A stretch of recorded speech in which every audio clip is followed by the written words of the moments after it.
Good morning. I'd like to call to order the Wildlife Resources Commission meeting for July 14th, 2022 at 9 a.m. This meeting is being streamed live and recorded as a public record. A recording of the meeting will be available at www.northcarolinawildlife.org. As a courtesy to others, please turn off all cell phones during the meeting. And at this time, I would call on Commissioner Kelly Davis to lead us in our Pledge of Allegiance.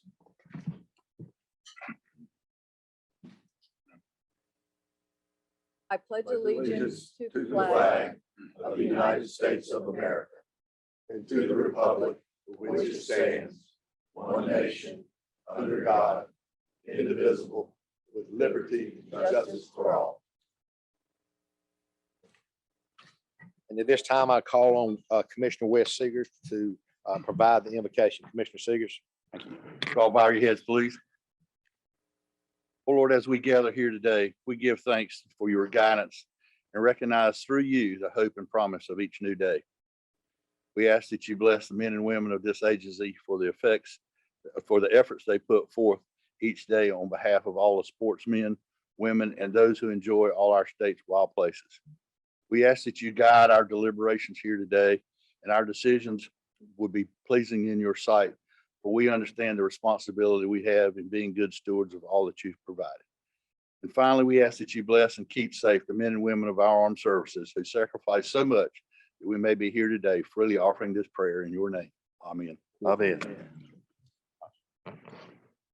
At this time, I call on Margot Minkler for a roll call. Good morning. I'm gonna do a roll call for commissioners present. Monty Crump, Here. Tommy Fumble, Here. David Hoyle, Here. John Coley, Here. Wes Seegers, Here. Mark Craig, Here. Tom Barry, Here. Brad Stanback, Here.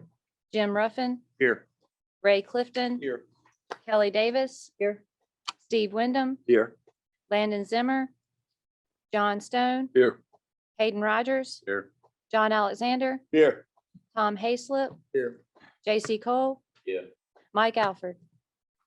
Chairman, you have a quorum. Thank you, Margot. At this time, I'll read the mandatory ethics inquiry. North Carolina General Statute 138A-15 mandates that the commission chair shall remind all commissioners of their duty to avoid conflicts of interest and appearances of conflict under this chapter, and that the chair also inquires as to whether there is any known conflict of interest or appearance of conflict with respect to any matters coming before the commission at this time. It is the duty of each commissioner who is aware of such personal conflict of interest or of an appearance of conflict to notify the chair of the same. At this time, I'll ask, are there any known conflicts that any commissioner wants to declare for any items of business on the agenda today? Hearing none, we'll move forward to the next item. You've had in your packet previously distributed you the minutes of the meeting from April 14th, June 9th, and June 28th. One was a special meeting, one was a regular meeting. Are there any addition and we'll take them all together. Are there any addition changes to any of the minutes after you've had an opportunity to review them? Hearing none, I'll entertain a motion to approve all the exhibits A, B, and C for the approval of minutes of the meeting. Second. Got a motion and a second. Mr. Coley, Second. well, Commissioner Seeger said, we're good. All those in favor signify by saying aye. Aye. Opposed, minutes are approved. At this time, I'll call on DP Singler, our Chief Financial Officer, to provide a financial status report. DP. Good morning, everyone. Morning. Good morning. Thank you, Mr. Chairman, for giving me the opportunity to present the Wildlife Commission's financial status report as of May 31st, 2022. In general fund, the revenue was, the total revenue was $95,131,488.41. And the expenditures were $96,597,350.74. And the fund balance was $19,323,207.29. In capital improvement fund, the total revenue was $16,366,353.98. and the expenditures were $15,352,188.78, and the fund balance was $3,320,684.58. And as of May in endowment, the fund balance was $155,330,236.19, with the allocation of fixed income 40% and the equities in 60%. Mr. Chairman, this concludes the Commission's financial status report, and I'll be happy to answer any questions you may have. Okay, thank you, DP. Are there any questions or comments from any of the commissioners related to the financial status report as just presented? Hear none, we'll move on. And this time we'll move on to special presentations. This is a real treat we get to do once a year. And now we get to recognize two special kids that participated in our 2022 National Fishing and Boating Week events and won lifetime licenses generously donated by our friends at Noose Sport Shop and the North Carolina chapter of Trout Unlimited. To help recognize our winners, I will ask our angler engagement coordinator, Madeline David, to come up and do the presentation.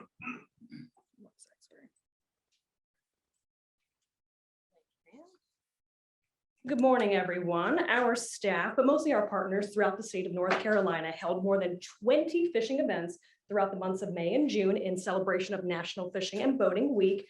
And at those events, more than 800 North Carolina kids entered their name into a raffle, as they do many years, in hopes of winning big. And I'm going to start with our second place winner because unfortunately he could not be here with us today, but his name is Carson Gates. He's an adorable 9-year-old from Kinston, and he attended the fishing event at Newsway Park and Nature Center in Kinston, where he caught some pretty good sized catfish that day. We're told that Carson loves playing all kinds of sports and going fishing, and he loves the excitement of reeling in a fish. Don't we all, right? He enjoys fishing with a cork and a cricket, and he also really enjoys surf fishing in particular. Now, all 25 of our winners are going to take home some really cool swag prizes, which if you want to see those and maybe, get some from me, let me know. Carson is taking home, though, in addition to those really cool prizes, an inland comprehensive fishing license that has been donated by our friends at the North Carolina Council of Trout Unlimited. They're not here with us today, but we are thankful for them.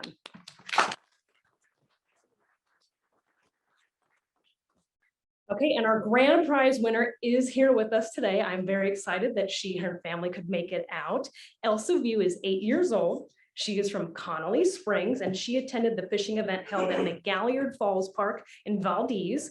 And it's a good thing she did, because she, again, is taking home the top prize, which is the Lifetime Unified Sportsman License, which means you get to hunt and fish in our state for the rest of your life, which is super cool. And we're very excited about that.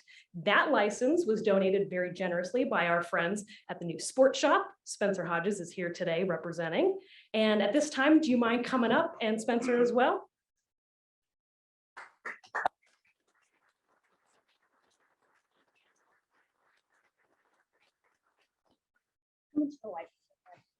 This is for you, which is just a recognition of your license. Thank you so much to Spencer. You're welcome. Elsa, do you mind telling everyone, I know it's a little nerve-wracking, why do you love fishing?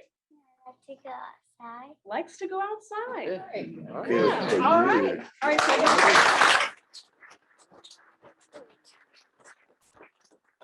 We'll break briefly for photographs and then we'll come back and resume with committee reports. Congratulations.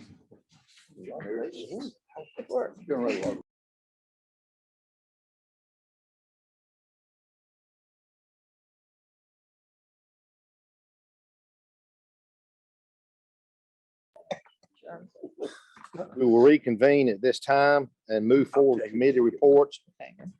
First committee report is I will provide from the executive committee. The executive committee met yesterday at 8 a.m. and adjourned into closed session after opening the meeting to review executive directors Cam Ingram's 21-22 performance evaluation under General Statute 143-318-11A6.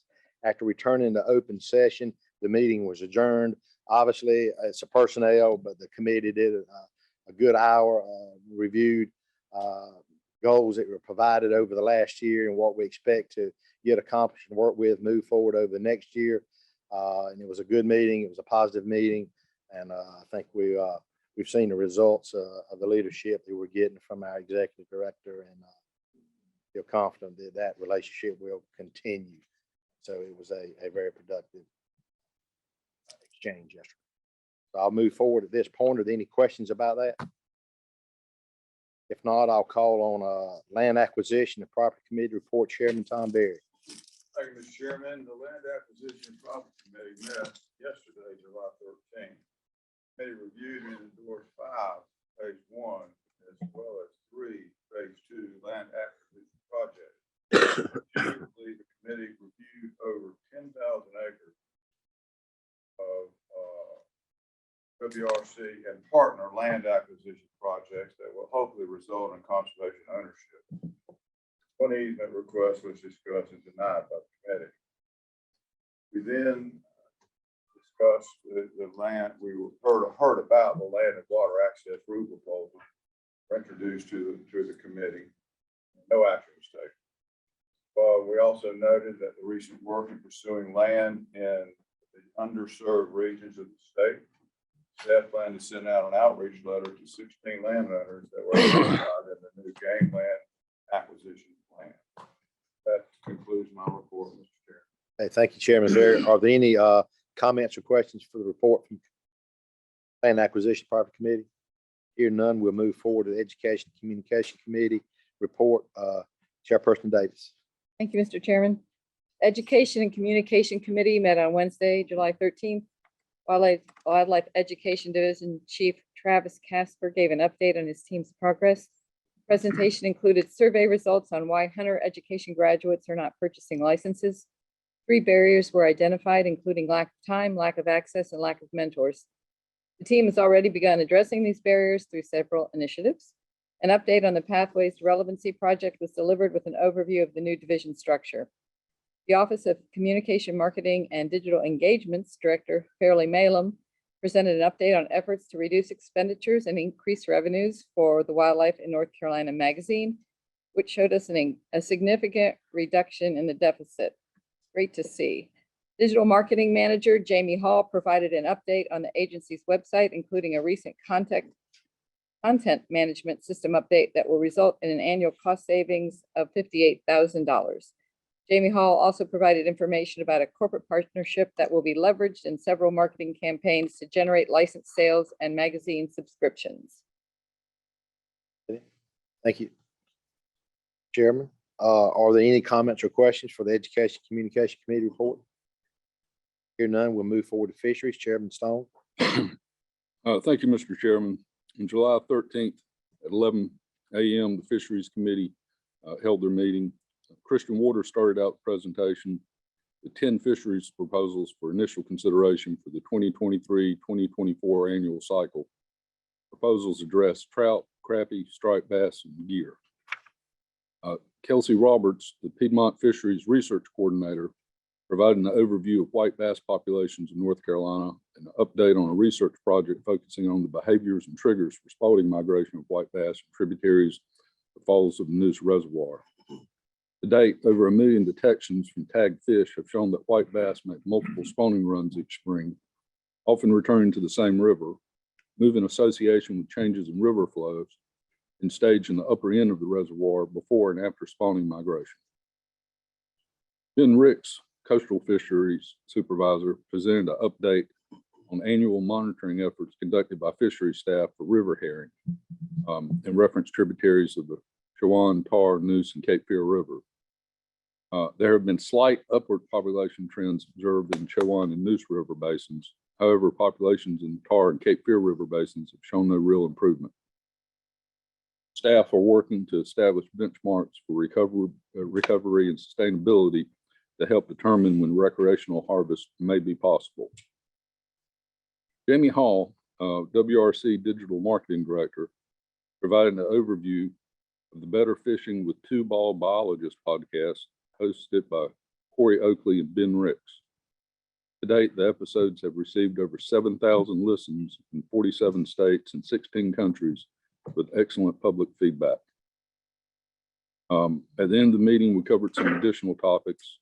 Christian introduced Rachel Hope as the new Assistant Chief in the Inland Fisheries Division, overseeing aquatic wildlife diversity. And then Christian indicated fishery staff are currently working on management plans for black bass species, as well as reservoir striped bass and hybrid striped bass. Meeting adjourned promptly at 12 p.m. That concludes my report, Mr. Chairman. Thank you, Chairman Stone. Are there any questions for Chairman Stone, the Fisheries Committee report? Hearing none, we'll move forward to Big Game Committee report. Chairman Hall. Big Game Committee met yesterday at 1:30. The committee received a great presentation from Makai Carver, PhD student from NC State, working on the current deer study. The study is well underway and all involved should be commended for the great first year season. Next, James Tomberlin, Mountain Region Supervisor for WMD, updated the committee on the progress and implementation of the CWD response plan.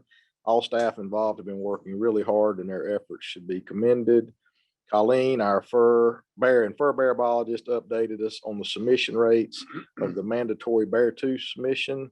Submission rates were greatly improved from the volunteers this year, and the compliance by our hunters was commendable. Staff will continue to educate bear hunters about the new requirement, and we anticipate hunters will continue to improve their compliance rates. Finally, Chief Brad Howard shared 2 rule proposals up for discussion this cycle. One will increase either sex season in a number of counties in Northwest and Western deer seasons. Having no other business, we adjourn. Are there any questions for Chairman Hall, reference Big Game Committee report? Hearing none, we'll move forward to Small Game and Wild Turkey Committee report. Chairman Ruff.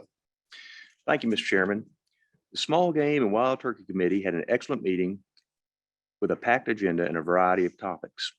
Hannah Plumpton, upland game bird biologist, started the meeting with an update on the 2022 wild turkey harvest. While the total harvest fell slightly from the past 2 years, our harvest remains above the long-term average and ahead of the pre-COVID numbers. Brad Howard gave an update to the committee on rule proposals that are under consideration for the upcoming rule cycle. The proposals are associated with trapping and led into the next agenda item, which were presentations by Colleen Offenbuttle and bear and fur bear biologist and Hannah Plumpton. Colleen gave an excellent presentation on our fur bear management program and our fur bear species. Next, Hannah discussed predation management and specifically focused on nest predation, trapping, and the benefits to quail. Presentations then led to a lively discussion on the subject that will certainly continue. Finally, the committee received and approved the staff's recommendation for the recipients of the Lawrence G. Diedrich Small Game Award. Catherine Boer is a nomination for the 2022 Lawrence G. Diedrich Small Game Award. Ms. Boer was nominated by a constituent and is an excellent candidate for the award. Some highlights from her nomination include extensive work on her family property and longleaf pine forest thinning, including burning across 300+ acres. She donates significant proceeds from her personal business to local conservation organizations such as Quail Forever. She was key in the efforts to create the quail trails on public lands in southeastern North Carolina, and her efforts will ensure the trails remain open and active for years to come. The Wake County Wildlife Club is a nomination for the group award. As we all know, the Wake County Wildlife Club's group of volunteers commits significant resources to education of the public and youth about wildlife and furthering the cause of wildlife conservation. Some highlights for the club include host significant outreach and education events focused on wildlife conservation and hunter retention and recruitment, such as becoming Outdoor Women of North Carolina Hunter Safety Courses, trapper education seminars, and the like. Committed to an updated forest management plan on their 191-acre property, which includes pre-commercial thinning and prescribed burning that will benefit small game populations. Finally, they have educated thousands of citizens on the role of hunters in conservation and the importance of the hunting heritage to our wildlife resources. They annually provide opportunities for urban youth to explore outdoors and gain an appreciation of our natural world. Mr. Chairman, based on the unanimous vote of the Small Game and Wild Turkey Committee, we make a motion to approve Catherine Boer as the individual recipient of the Wake and the Wake County Wildlife Club as our group recipient of the Lawrence G. Diedrich Small Game Award for 2022. Have you put that forward? We've That's got- forward as a motion from the Got a committee. sir. motion, we've got a second, got a motion and a second. Are there any further discussions or comments on the recommendation from the Small Game Turkey Committee? Hearing none, all those in favor of naming these individual in this club to the award winners signify by saying aye. Aye. Opposed, motion carries. Thank you, Mr. Chairman. That concludes my report. Are there any other questions? Small Game Turkey Report? Hearing none, I'll move forward to the report of the Committee of the Whole. Committee of the Whole met yesterday at 3:45.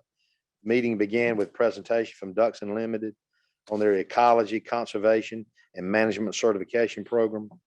After the presentation, the committee voted to provide a letter of support expressing our support for the program to the North Carolina Department of Public Education. Next, Brad Howe presented three rule potential proposals for wildlife conservation areas and alligator control agents. Cindy Simpson presented addendum 2 to our wildlife action plan, which adds plant species of greatest conservation need. This major revision received overwhelmingly positive response, and the committee voted unanimously to write a letter to the U.S. Fish and Wildlife Service stating our strong endorsement of the revision. Travis Wilson presented all the work staff have done in conjunction with the North Carolina Department of Transportation and other partners to create wildlife crossings on state roadways. Staff are working to formalize our partnership with DOT in a formal agreement for these wildlife crossings. Due to time constraints, I postponed the scheduled legal update until August and recognized all the work of Commissioner Davis and her committee, Deputy Director Hocutt and her entire staff, all the work that they have done to accomplish the goals and the charge given them to improve our communication and education efforts here at the Wildlife Commission. The meeting was adjourned at 4:45. Are there any questions to report of committee of the whole? Mr. Chairman. Yes, sir. We're writing a letter for Ducks Unlimited, and I think this might be the time to bring it up again. We've got $20 million plus another $1 million dangling in the Senate right now. We sent a letter signed by all commissioners 3 months ago, 4 months ago. I would suggest we put another letter together and send it back to all our senators to make sure everybody is on board with us getting that wildlife funding. Is this Uh-huh. and these are federal? Federal, yes, sir. Yes, sir. These are the feds. Are there any objections to authorization of that letter on behalf of the commission? Hearing none, Commissioner, we will Thank get a you, letter sir. proposed and sent out. Thank you. Good suggestion. Thank you, Tom. I appreciate that. That time. You're very well. At this time, I'll call on Colonel Evans to introduce our speaker. Colonel Evans, here. There he is. Good morning, Mr. Chairman, Commissioners, staff, and guests. Today's spotlight, I think you'll find incredibly interesting and informative. It is 75 years of law enforcement off the pavement. It'll be presented by District 6 Captain Jeremy Harrell. Captain Harrell's been employed with Wildlife Commission since 2003. Prior to that, he graduated from NC State University in wildlife biology, and he began his law enforcement career with North Carolina State Parks, where he was employed as a park ranger for 7.5 years. Currently, he is the D6 captain, and he lives in Cleveland County. And I'll say this, the Wildlife Commission doesn't have an official historian, but if we did, it would be Captain Jeremy Harrell for sure. I think the Wildlife in North Carolina magazine started in 1937, and I think Jeremy Harrell has read every one of them and has most of the pictures cataloged out of those magazines. So please welcome Captain Harrell.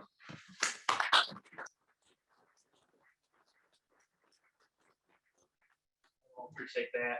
Hey, I just can't begin to tell you this morning how excited I am and really how honored and humbled I am to be able to speak to you on behalf of the 200 plus wildlife officers in the state today, and for all the officers that have worn this uniform over the past 75 years. So I've paid attention to the last few commission meetings, and I've seen a couple presentations that you have from our law folks. Brady Beck and Chris Jordan, I believe, and then Brad Howard, I think, last month, of some success stories of the Wildlife Commission. And if you didn't know before then, you know now, we have a very rich history here. And those guys set the bar really high, so I'm gonna do my best today. So I want to talk to you a little bit today about the law enforcement role and those success stories that these guys have told you a little bit about. In order to tell you the story, I've actually got to take you back to the late 1800s and early 1900s. It was a terrible low spot for conservation, as many of you know, and across the country, not just North Carolina, but across the country. Conservation had taken a backseat to the mighty dollar for some time. Populations of wildlife had dwindled. Some were even non-existent by this point. But then fortunately for us, there were some champions of conservation that kind of rose up. You know many of the names: Teddy Roosevelt, John Muir, some of those. But North Carolina had her very own champion of conservation as well. And his name was T. Gilbert Pearson. And some of you may not know him, but he was a passionate birder.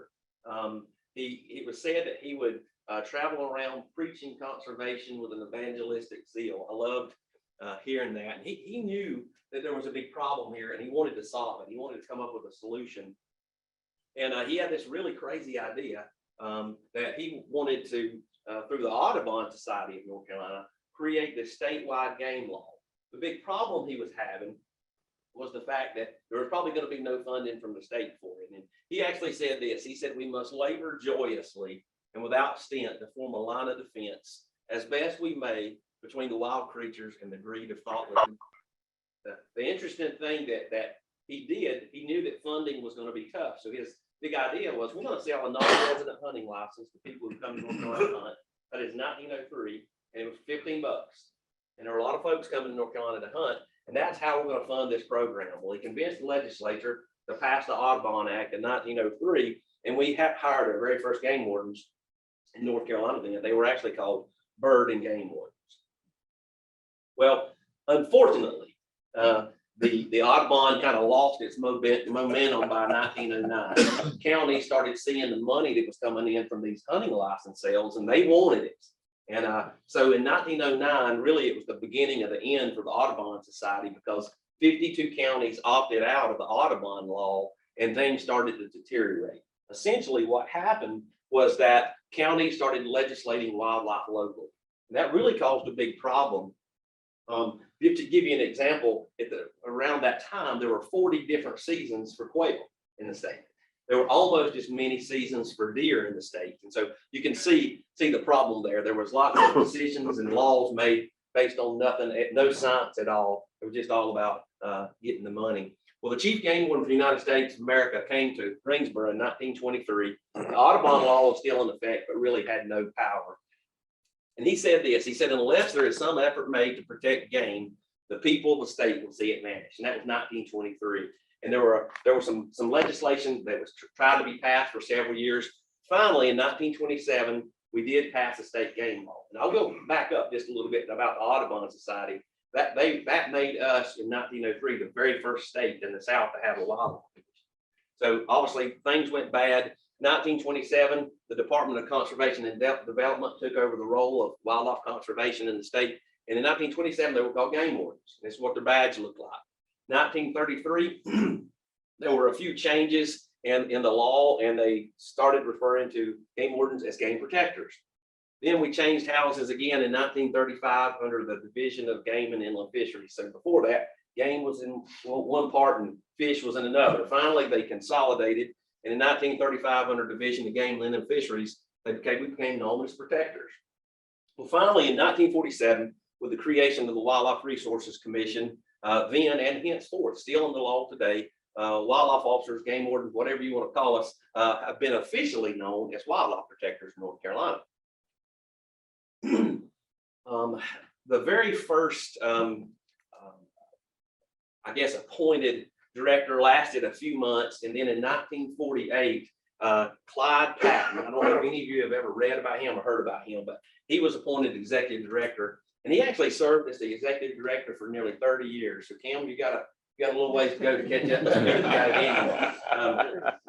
The big thing that Patton done, he was a passionate conservation guy, and he liked to think outside the box, and he really rallied the citizens of the state and the staff around this motto that became the motto of the Wildlife Commission. It was more sport for more people, equal opportunity for all. That was the motto for the Wildlife Commission his entire tenure as the director, and for many years after that, a matter of fact. In 1947, we hired 104 wildlife protectors. By 1948, every county in the state had at least one wildlife protector. And as far as I know, this is one of the first pictures ever taken of the district captains or district supervisors, as they called them back then, for the 9 districts that the law in 1947 had created. Now, this is a really interesting thing that I felt like we really needed to talk about, because in 1927, when that state game law took over from the Audubon law, the law established a refuge system that continued even after the creation of the Wildlife Commission. And the people who worked on those refuges were not called wildlife protectors, they were called refuge protectors. And they had an interesting job, because 50% of their job was game management and 50% of their job was law enforcement. And I picked a few of these pictures out. And again, we went to the refuge system, then we eventually went to wildlife management areas. And in 1971, we moved over to the game land system. At that time, the refuge protectors that were working, there were 22, they switched over to the Division of Protection, and we no longer had refuge protectors anymore. I put a few of these pictures on here intentionally. Fate Rivenbark, the guy on the left, he was the refuge protector at Holly Shelter in 1942. His grandson, Jay Rivenbark, if any of y'all know him, he's a retired captain here. And so here he is standing in 1942. He'd seized some shotguns from an illegal turkey hunter. I was talking to Mr. Atkinson a little earlier, and he knows the guy knew the guy on the right here. That's Ollie Thompson. This is kind of back home for me. This is 2 of the refuge protectors that the Uwharrie Refuge on an illegal fur trapping case in 1949. Well, somebody in the commission had the foresight in 1948 to say, hey, I think an aircraft would be an effective law enforcement tool. This was 1948. And the Wildlife Commission, I can imagine them sitting at some kind of table like you are today, and they voted to rent a plane. And they had 2 pilots that worked for us already. They were World War II fighter pilots, Jack Campbell out of Sanford, North Carolina, and Hugh V. Hines out of Wilmington. They made them pilots. They took this rented plane around the state and made 10 stops on a PR tour to try to convince the citizens, the sportsmen, and the wildlife protectors that a plane would be useful. So in November of 48, the commission bought its very first plane, the Piper Cub.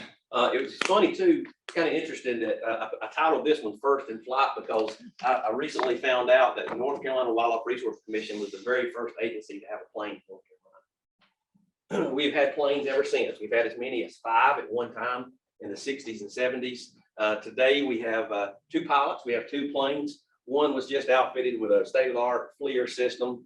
These guys help work hunting, fishing, boating, trapping, search and rescue, and help wildlife management with different things. So they are a vital part and vital tool of what we do in the Wildlife Commission. The pilot on the left, David Descaret, lives somewhere around Morganton that way. He and I were doing some research on the aircraft history, and we found that we've had 23 pilots in our history. So I thought that was kind of interesting to know as well. So the early administration, when things got started with the Wildlife Commission in 47, they really wanted to do several things with its enforcement folks. They wanted to increase our standards and get better equipment for our officers. Before 1950, there were absolutely no training. You just got hired and had to learn as you went. So during that time, the administration partnered with the Institute of Government at Chapel Hill and created a 104-hour, 2-week-long course called the Wildlife Protection School. And that was our very first school. There were 125 officers in the state at the time. They divided them into 3 groups. And during the spring and summer of 1950, sent them to this school where they got 104 hours of training. The following year was our first pre-service school. The folks in the green uniforms, they got hired after the 50 school, but before the 51 school. And the one in the white shirts, they were folks we refer to as the pre-service. And essentially, they got selected to come to the recruit school. They were not promised a job. They weren't given a salary. They did pay their food and their lodging while they were at the school. But when the school was over, they weren't promised a job. And normally they would take the person who finished topping the class and offer them the first opening that was open, and kind of went down the list that way. Since then, we have run, we'll be graduating our 58th recruit school next week. And I would encourage you, if you've never been to one of those, you ought to come. They're a special day for these folks. And, you know, today, our recruit school is 7 months long, a lot longer than that 104-hour 2-week class. So 7 months long, our officers or recruits get 1,200 hours of training, classroom training, and they wear these white shirts for 7 months, and for that culmination in the graduation day where they get to put the full uniform on. And it's a very exciting day for these folks. And so again, if you hadn't had a chance to come to one of those, next week we've got one, and it's a special day for sure. Now, Clyde Patton, again, I told you he was he was just a passionate conservation guy, like to think outside the box. So in 1950, he wanted to send a message to the public that said, hey, we really care about our wildlife resources. And he wanted to send a message to would-be poachers that, hey, we're not going to take that. And so what he did on Thanksgiving Day in 1950, all the way to 1956, he deputized every male employee of the Wildlife Commission, and they had to go out and do enforcement work on Thanksgiving Day. So I often wondered how they thought about it. I don't know, Brad, maybe you want to get you this Thanksgiving to come out. I don't know. So I've been working this thing. All right. One of the other things that Patton did, he ensured that each year we had the wildlife protectors, their phone numbers, their addresses, and what counties they worked in the Wildlife of North Carolina magazine. So it's kind of neat to look back through those. Something also that they did to try to introduce the officers to the public was they had a section in the magazine that lasted nearly 25 years. It was called the Protector of the Month. It changed names just a little bit through time, but it gave a lot of detail about these guys. It's kind of a short bio, but it told their birthday, their wife, their maiden name of their wife, their kids' name seriously. And there was even one that talked about how fast one of the protectors could run, so you better not try to run from it. So I put a few of these in here on purpose. If any of you know Brent Ward, he was the officer and wildlife officer in Wake County. That's his grandfather, Lester Ward. He worked Durham County. And then if you know Captain Kraft from District 3, his dad was also featured in 1977, Ken Kraft. He was the captain of District 3 as well. Recently, something really neat back in our magazine, they started doing a section called On Patrol, and it's real similar. Makes me think of a Protector of the Month kind of thing. It's a little bio about the officers in the field and kind of what's going on there. Fortunately, they don't put all the information about your family and all that kind of things you like to do in there too. It's a neat section, and we're proud of that. Another thing that happened in those early days was wildlife protectors were required to put up a sign outside their house. So everybody knew where the wildlife protector lived. And it was really for several things. I guess people would give violation reports, maybe. They would probably ask questions. But the big thing then, the wildlife protectors had to sell licenses. And I talked to one of the officers that went through, the son of one of the officers who went to the 1951 school, and Ralph Griffin in Anson County. He said he could remember when he was a kid, opening morning of the special device season in Anson County, people lined up his daddy's driveway waiting to buy a license from him. So kind of neat. 1957, the sign looked a little bit different. That's when we switched over to the diamond logo for the agency. Probably one of the biggest things that ever happened in wildlife law enforcement was our communications. In 1950, we had one plane and 2 cars with a radio. We had 8 people called the Wildlife Patrol. They would patrol around to different places in the state and use the plane and these vehicles to work on problem areas in the state. By 1956, all cars had a radio in them. 1965, we went to this base station system. We had 14 base stations across the state, and the base station was inside the wildlife protector's home. The interesting thing was the wildlife protector's home that it was in, their wife was the dispatcher. So they dispatched the information of, and I've asked them, did they get paid for it? And I've heard different stories on that. But around 1980 or 1974, we had a hotline that you could call. There were 6 numbers you could call. 1980, we went to a centralized radio system in Raleigh. And I tell you, as an officer in the field, and our dispatchers and our communication folks are amazing. They're literally a lifeline. And I was talking to Captain Jones the other day, and he told me that today we're on track for our communication folks to answer 50,000 calls during the year on their violation line. So we are so thankful for them, and they do a great job. So not only I told you a little bit about we'll talk a little bit more about vehicles and stuff in a minute, and what wildlife officers had to provide themselves when they first started. But wildlife officers had to provide their own firearms until around 1957, actually. And in 1954, Walt Ellis, a Mitchell County wildlife protector, actually was assaulted with a deadly weapon. He shot and killed the suspect. He actually ended up getting charged with murder. There were several court cases went on for several years before he was acquitted. And the attorneys at that time, defense attorneys at that time, started making a big deal out of that in our cases and started saying that, hey, the Wildlife Commission don't even trust their officers enough to buy them their own gun. And so in 1958, all officers got a 38 caliber revolver, Smith & Wesson pre-model 10 as an issued firearm. That was the first one. Then we carried those for up until 1971 when Dewey McCall, if any of you have ever fished Upper Creek in Burke County, Dewey McCall had wrote a ticket to a man for possessing undersized trout. He made his way back to the vehicle. The man or the suspect actually made his way back to the vehicle as well. He shot Dewey McCall in the chest, killing him. Dewey McCall actually shot back and actually hit the man in the head, and it actually traveled around his skull. And after that, he obviously was convicted of murder, the guy was, but we switched over to a more powerful 357. That was the impetus for that, and that was 1971. The biggest thing that probably ever changed the duties of a wildlife enforcement officer happened in 1959. The passage of the Boating Safety Act in North Carolina, which went effective January 1st of 1960. And basically that's when people had to start registering boats, carrying safety equipment. You couldn't drive a vessel while being impaired. You couldn't recklessly operate your vessel. And so the legislature charged the Wildlife Commission with enforcing the Boating Safety Act, or the Rules of Boating Safety Act. That has become a huge part of our job.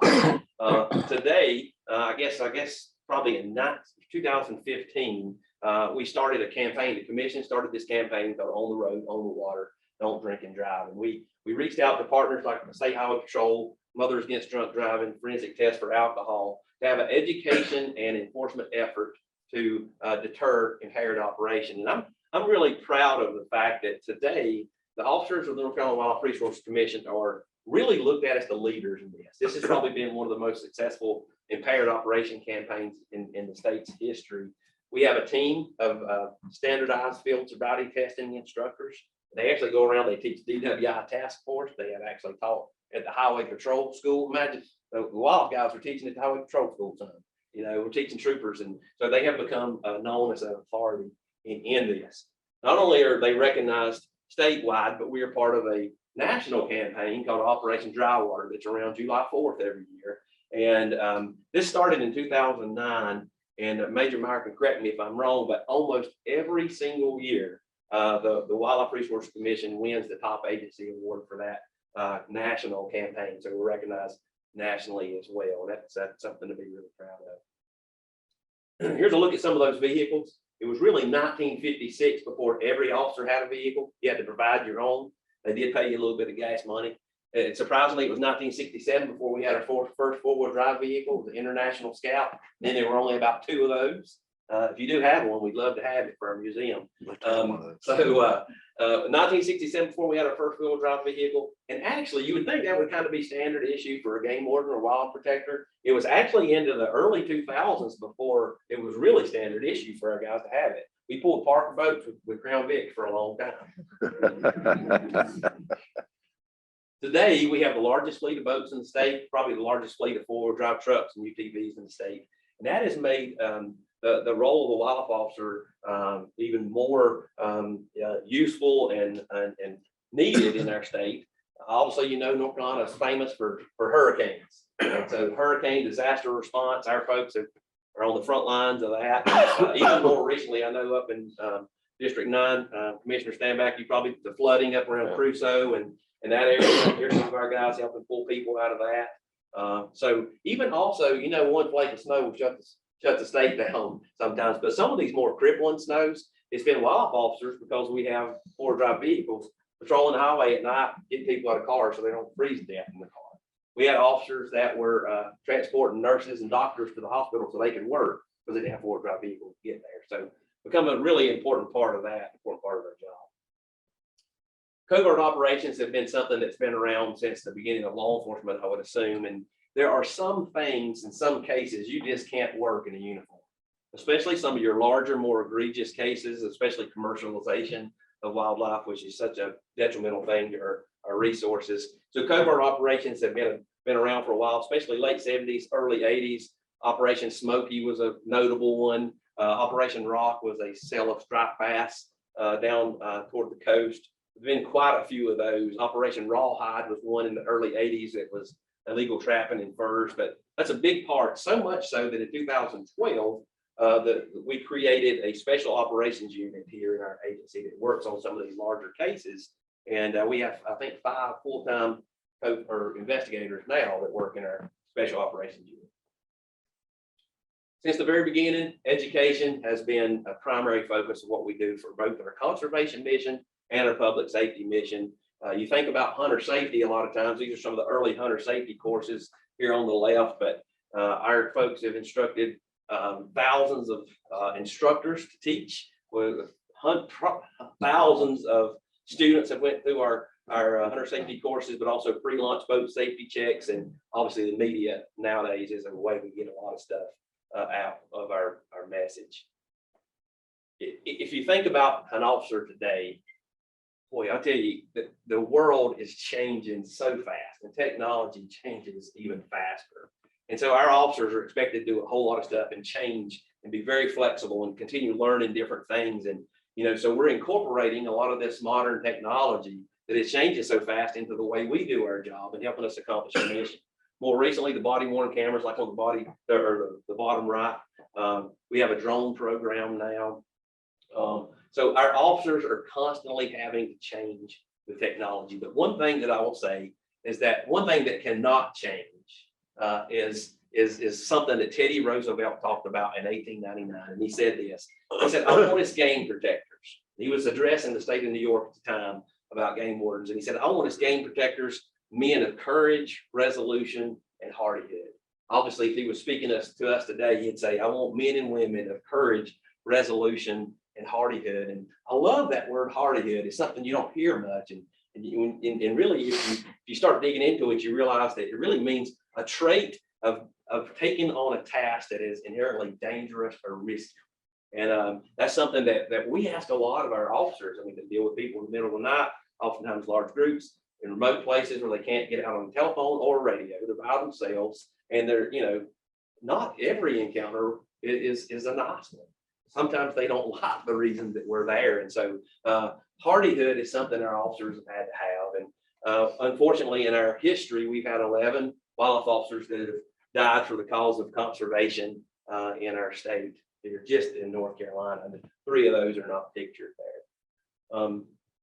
As I learn more about our history, and I love this stuff, Colonel Evans referred to that a little earlier. I love our history and I love learning about these guys. And one of the things that I have learned as I learned about the individuals is they always had that hardihood in their DNA. His middle picture is a guy who, his name's Hugh Robertson. He actually was at the Battle of Iwo Jima. He was a Marine and he came on with us, worked around Iredell County. He taught at our school. And this is the very end of his career where he's kind of showing his hardihood. He's showing recruits how to do the proper pull-ups at that retirement age. And listen, I'm just a little captain of a district. And I unfortunately have to sit behind a computer a lot and go to meetings a lot. And I don't get in the field as much as I would like to, but I can tell you this, that every time I do walk out in the field and work with one of my guys and gals, I am so impressed at the lengths that they will go to protect people, wildlife, and wild places. And I tell you, it just makes me so proud. And I hope it does you too. And I'm encouraged about our future because these folks have that hardihood that Teddy Roosevelt talked about in 1899. So there's a lot more to talk about, but that's just a snippet of the wildlife law enforcement story in North Carolina. So anybody have any questions, comments? Yes, sir. Jeremy, I know I speak for everyone here, but that was an incredible presentation. And we are proud of y'all, just as you are yourselves. And two things I want to point out. Number one, you made that entire presentation without the first note or prompt. that spoke to me. Okay, I'll be sure you know that We all recognize that. Second thing is I'm sure all of us know, but we lost a young wildlife officer in Hunter Everhart. And Hunter had a long bout with cancer. He was an incredible young man. I had the pleasure of going to his funeral, not pleasure, but I went to his funeral this past week. And at his funeral, there were close to 100 wildlife officers that attended that funeral. And it was impressive. And it was an incredible display of family, respect, honor, caring, all of those things. And it really spoke to Hunter's family. I had a chance to talk with his dad, and it spoke to me too. So I just want to be sure that everybody knew how well attended that was by all your wildlife officer family. So thank you again for this.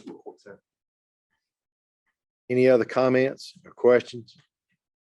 Well, I'm particularly proud. Go ahead, Judge. Chair, I'd just like to say that having been a judge and served at the district court level for 15 years, that those guys that appeared, guys and women that appeared before me in court were by far the most professional, presented their cases in a way that all of us should be proud of. And it makes, I get just thinking about it, the hard work that they do and the dangerous circumstances of the people that they encountered out there. Everybody's carrying a gun and they have to be out there. It was just amazing to have those folk appear before me with their cases. And I would support them. I would just support them. Think the world of them. Absolutely. That means a lot. Any other comments or questions? I just like to say, Go ahead. I've been on the commission a long, long time, and that's one of the best presentations that I have ever seen. Yeah. You knocked out the home run. That was truly impressive and incredible. Well, it took a lot of people to put it together. I do want to thank Missy McGall and Mallory Henderson, because a lot of those pictures, especially we would have not had the presentation had it not been for them pulling some of that stuff together. So thank you guys. It was a team effort, believe me. Anything else? I will tell you, I'm particularly proud because he's my captain, District 6. And you see what we've got in District 6, and that's representative. We got everywhere else, but I don't know if you all know it or not, but I can't resist it. And Cam's not going to kick me under the table. But District 6 is known as the tip of the spear in the state of North Carolina. So I wanted to make that clear. We recently retained the state shooting championship once again, and we pertain to a lot of bragging rights back to District 6, but you can see why. But at any rate, Captain, you made us proud. Thank you very much. On a side note, you see there's a lot of history here today about the history of law enforcement, and it's meaningful, and we decided or made a decision, and we've discussed this with the commissioners before, at Samarkand at our new facility. We're going to put a museum in that facility where we're going to encapsulate and provide a lot of what you saw today. They're getting memorabilia from wildlife officers, handcuffs, those kinds of things like that. And so we're going to memorialize our law enforcement division at Samarkand. And we also plan to move the fallen officers memorial that's currently at Pisgah to Samarkand as well. So we're going to incorporate not only a training facility, but a museum and fallen officers at that point. And I know that Jeremy and Cam have met with a lot of old officers, retired officers.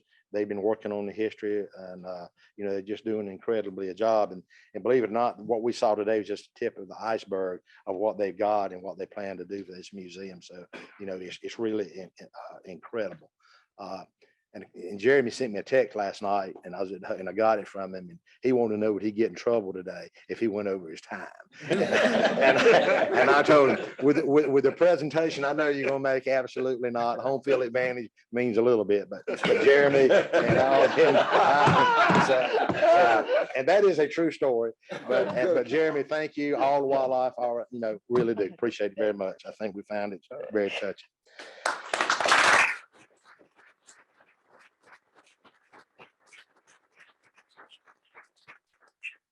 So we'll move on now to land acquisition and property matters.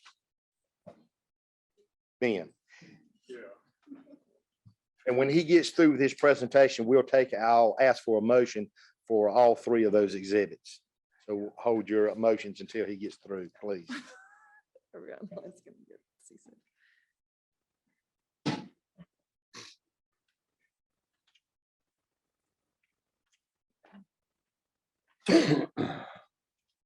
Good morning. Thank you, Mr. Chairman. Good morning. That's a very tough act to follow, but we do have some exciting land acquisitions going on. Let me see, get this where everybody can do it well. Okay, so we have three phase 2 land acquisitions that we'd like to bring before the board today. The first of which is the Burkemont tracts in Burke County. And there's going to be a little bit of scrolling, so bear with me. But this is a 67-acre tract that will be in addition to our South Mountain Game Land. Our second phase 2 exhibit is Exhibit E2. It is the beach tract. This would be in addition to Needmore Game Land in Swain County, totaling 8 acres, filling an in-holding. And our final phase 2 land acquisition for approval this morning is the Green River Game Land Edition. This is a donation from Conserving Carolina that we're very thankful for. It's 175 acres between the two parcels. And that will be in addition to Green River Game Land. Staff and Land Acquisition and Property Committee recommend phase 2 approval to proceed with the acquisition of exhibits E1 through E3. I'll entertain a motion now this time to approve E1, E2, E3. So move. Got a motion from Commissioner Alexander, second by Commissioner Berry. Are there any other further comments, questions? Hearing none, all those in favor of the approval of exhibits E1, 2, and 3 signify by saying aye. Aye. Opposed, motion carries. Okay, Ben, you want to move forward? We have one other property matter. We have one easement request at the Holly Shelter Game Land. This was a easement request from Smithfish Farms. Through discussion yesterday, Staff and Land Acquisition and Property Committee do not recommend approval of Exhibit F. I'll entertain a motion this request be denied. Exhibit F. So moved. Second. Got a motion and second from Commissioner Berry, second from Commissioner Ruffin to disapprove Exhibit F request for this easement. Are there any further questions or comments? Hearing none, all those in favor signify by saying aye. Aye. Motion carries. Okay, at this time, I'm gonna call on Director Ingram to discuss our new proposed location for our meeting in October. This is in response to requests that we move a meeting around the state at various times. And so we've got a deal worked out. Commissioner Hayden has helped us tremendously with getting this venue worked out, and I'll let Cam.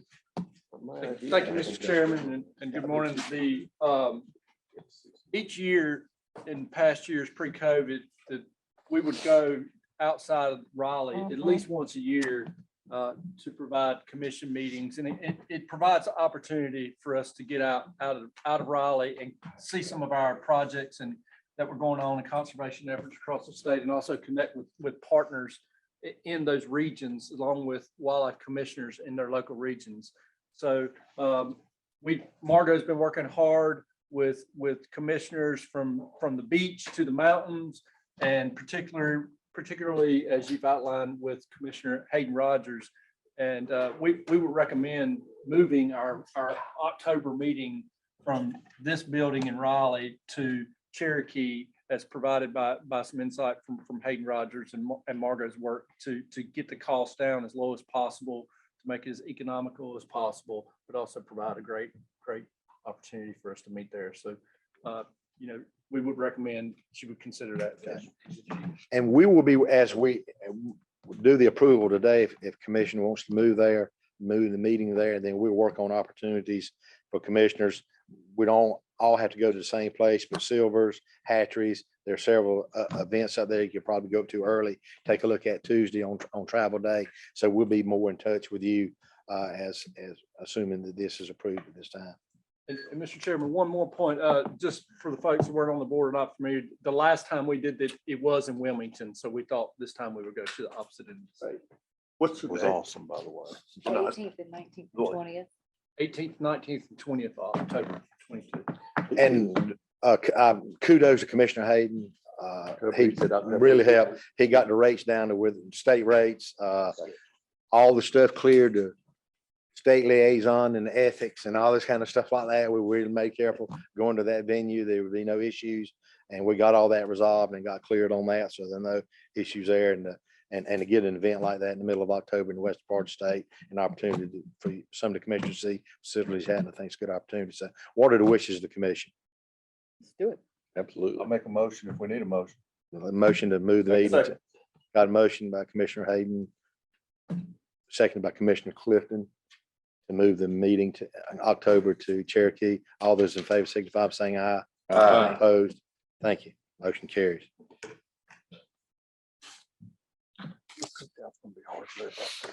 I don't have any comments other than just, it's a busy day yesterday, got a lot going on. I'm excited about where we're at. You know, we talked about signing the third party vendor that hopefully will go online within a year. We're close to getting Samarkand under construction. With what you've seen today is the value added to that. We've got excellent leadership. We've got great staff, and you can see, you know, that they are heart and soul. From you see from the law enforcement presentation, you see what we do, all the other divisions do, and it's not unnoticed. I say that on behalf of the commission, our staff, and Tommy talks about it frequently about how well everybody works together and the product that we get to see here. And the effort that goes into it. And I think we see it again every time we meet. And we've seen it yesterday and today when how we're moving forward. And when a lot of key big issues that have been on the plate, in addition, and we need to forget, and this is what I want staff to understand, we know you've got regular duties. You got jobs you got to do day in and day out. And we walk in here with delineation and third-party vendors and construction. None of you complain. You belly up and you get the job done. And we recognize that and we appreciate it. And I think I speak on, on behalf of the whole commission on that. So I'll conclude my comments on that. I know Cam's got a special announcement, some other stuff, and I'll turn it over to Cam. Thank you, Mr. Chairman. And, with having the opportunity to meet with the executive committee, as you outlined, I did get that opportunity to thank some commissioners at that meeting, but I also wanted to extend that to this entire board on the work that you do in partnering with our partners in the field and our staff. It is extremely valuable, and your commitment to your appointments is incredible. So thank you to each one of you as I look back and the past year, and I look forward to future years and some of our projects and stuff that we're thrust into. This is a great group, and thank you for everything that you do. There was we're again celebrating our 75th. Have you seen that Captain Harold just did in the previous presentations? But we did provide a pin that you see here. If you need any more of those, you contact Margot. But we're really proud, again, celebrating our 75th year, and hope that you will appreciate that. More to come on that.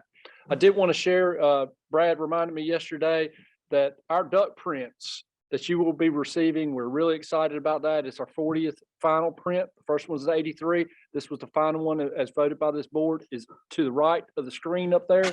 That's the final product that was done by Ron Luke. That has, if you get a chance to look at it, it's got the wood ducks on it, and on the wood duck box, it's got our wildlife diamond that we're so proud of.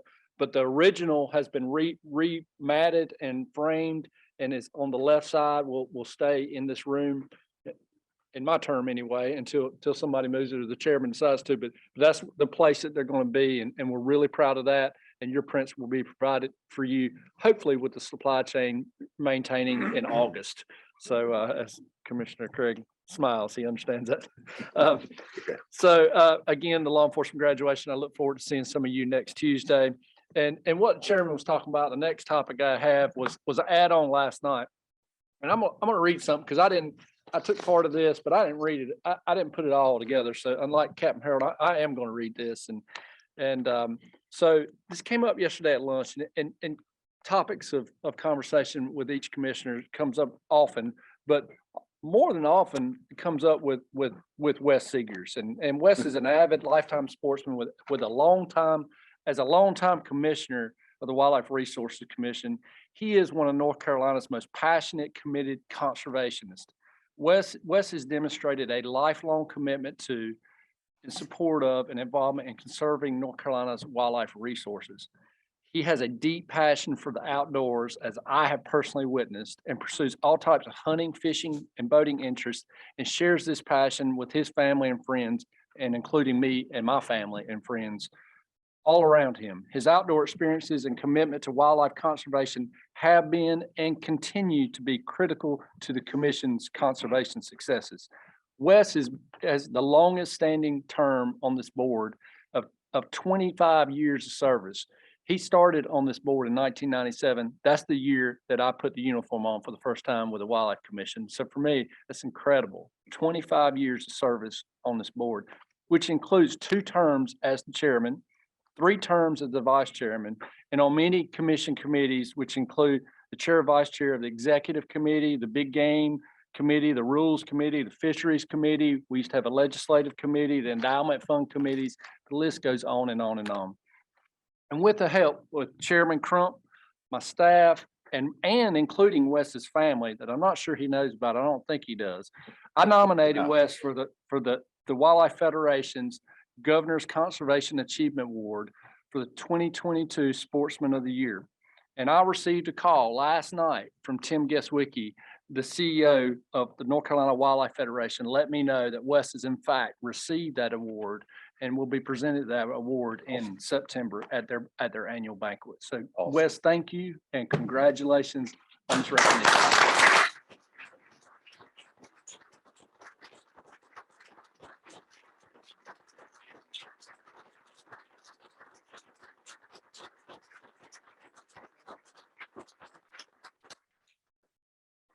That was completely unexpected. Oh, you're welcome. Well, and I guess I was the chairman of all these different things because they could never quite figure out where to put me. Maybe that was what it was. But you know, for me, it's been a pleasure. And I'll kind of back up all the way from the beginning. I'd known Jim Hunt and Carol and his wife for a long, long time before he became governor. He wanted me to help him out a little bit, which I did, and got him elected. And he once he got elected, he said, I'd like to put you on DOT board. And I said, no, I'm not interested in be on DOT board because at the time we work for DOT and it'd get him in trouble and me in trouble as well. So he said, well, I know you like to hunt and fish. I'm going to put you on the Wildlife Commission. I said, yo, I'd enjoy doing that. And been there ever since. And, but I have thoroughly enjoyed it. And I tell you, it's just like the presentation we just had. You know, and I really appreciate Hal sitting here. I mean, you know, you're celebrating 75 years. In one sense, I've been around a third of that. And I did think about that. But a lot of those people on there I knew. And it's just like Kenneth Everhart. I certainly remember when he was the colonel here. And so many more. But you know, we've built a business that has a lot of great employees too. One of the things that I have always been impressed with, I mean, just incredibly impressed with, and have said, is the professionalism, the commitment that every single employee has here. It's just been a pleasure to watch and to see and participate on all these different committees, and the commitment that everybody makes to not just for the conservation, but for the general public as well, that we all serve and work for. It's just been a treat for me. It's you know, you have a few rough spots every once in a while. We kind of went through one of those a long time ago, and but we came out the other side, and we were great. But it's been a pleasure. Yeah, you know, I'm not exactly speechless because I'm sitting here rambling on, but you know, I was completely unaware of this, and it is a real honor, and I appreciate it, and thank all y'all for your support, and I've enjoyed the relationships I've made with everybody over all these years, and I look forward to continue. As long as they'll have me, I'm good to go. Thank you. Thank you. Yes, it's well deserved. No question about it. The Wildlife Commission and the state's better off for your service. No, No doubt about it. Well, thank Long overdue. And I know from being appointed to this board in 2017, what you mean to this board and all the ways you helped me and the history. And when I'd call you on the phone or me and you and David, talk about stuff and, in history of how things were handled, you always had an answer and you always had a way forward. And I appreciate that. I appreciate it. As without a doubt, the commission's a better place because Well, of that. thank you for that. And Anything somebody else? referenced earlier today about how long I've been here. And they said, oh yeah, he's the oldest rat in the barn. So I guess I'll hang on to that. Mr. Chairman, that concludes my remarks. I have no more, anything else from Awesome. anyone? Meeting adjourned.